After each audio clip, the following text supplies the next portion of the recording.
اور ہم نے قرآن کو تھوڑا تھوڑا کر کے نازل کیا ہے تاکہ تم لوگوں کو ٹھہر ٹھہر کر پڑھ کر سناؤ، اور ہم نے اس کو آہستہ آہستہ اتارا ہے۔ کہہ دو کہ تم اس پر ایمان لاؤ یا نہ لاؤ،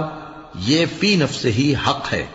جن لوگوں کو اس سے پہلے علم کتاب دیا گیا ہے، جب وہ ان کو پڑھ کر سنایا جاتا ہے تو وہ ٹھوڑیوں کے بل سجدے میں گر پڑتے ہیں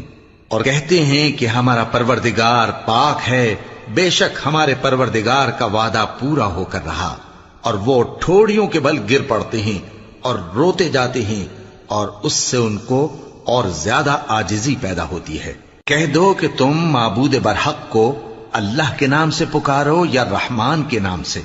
جس نام سے پکارو اس کے سب نام اچھے ہیں، اور نماز نہ بلند آواز سے پڑھو اور نہ آہستہ، بلکہ اس کے بیچ کا طریقہ اختیار کرو، اور کہو کہ سب